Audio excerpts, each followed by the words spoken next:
2 کاله کېږي چې موږ ته یې بېشونه سره کړي دي. دا 2 کاله کېږي زه ستا دربند درته کوم چې راسه وروره دا دکان ما پر نامه راواړو. زه په دکان کې ولاړ یم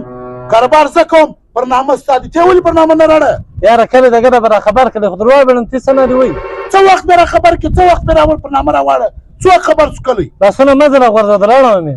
الله ته د علاقه اول ته ما سر خلاص کړه. زه خوارۍ کاږم په دکان کې ګدر وز ولاړ یم ذلیله پلیله یم. دکان ستا پر نامه دی ته دا زما دکان ولې پر نامه نه راړی؟ دا ساعت پر نامه نه راړوم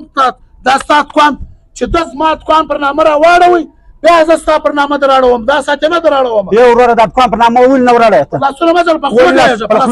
زه خود ګایږم زه درسره ګایږم یا زه درسره ګایږم ورته سر خلاصوم. په لاسو مه ګایږه دا زه ما کار دغه شی په لاسو ګایږه زه ولې په نه ګایږه زموږ ته د ورونه بجلس دی په لاسو په نه سره ګایږو په زه به په سر خلاص کوم په پښتو به سر په پښتو خو سر نه خلاصې 2.5 کاله تېر شو که څه دی نه واسي یا که څه ویش سوی دي یا شی سوی دي خوارۍ زه کاږم مینت زه کوم نوم ساغه چلیږي ولې چلیږي خبرې لکه خواري ګرده کاږو دی نه چې زه نه کاږم زه دا درته وایم چې دا د دی چې راولاړ شي دا دکان ما پر نامه راواړوي په هغه ورځ ورور سره چې ستا دکان ستا پر نامه دراړوي دا ساعت یې نه دراړوم. وروره دا دکان پر نامه ورواړو که نه ورته بیا قسم بیا دی کار درسره کوم خدای په ژوند دې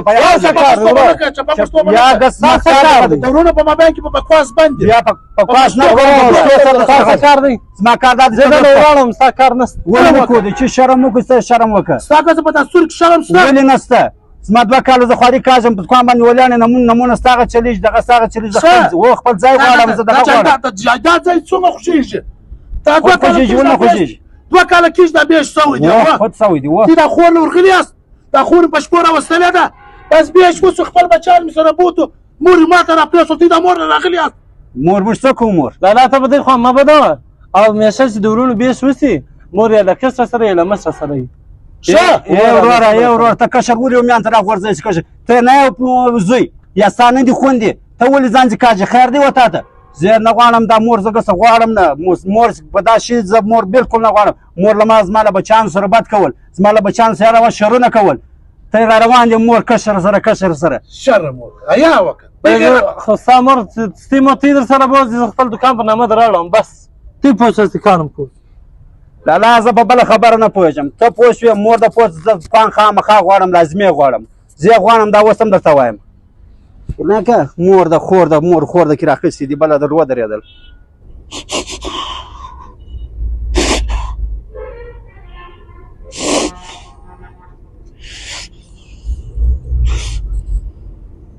دی وخت رالی چې خپله مور نسو ګرځولی خپله مور یو پر بل پر ورور راړو چې تی وګرځوه تر دې بلا بیا بختي سته څه ناشکره خلک یو دغه مور موږ لوی کړي و دغه مور نن موږ جن بېزارې چې تی بوځه بل وایي تی بوځ یا الله ته مې معاف کړې غټه ګناه راسه سوې ول یو ورور ته یې ولاکه ورکړم در مرګ در ساعته به زه د دا مور خدمت کوم دا زه د ځانه سره کس کوم وعده کوم چې زه به دا مور در قیامت در ساعته در مرګ در ساعته د ما سره یو ورور ته یې ولاکه ورکړم دا خو د ما سره غټه ګناه کېدله زه د خپلې مور بېزاره یم چې هغې زه ګرده مرچنۍ رالوی کړې وم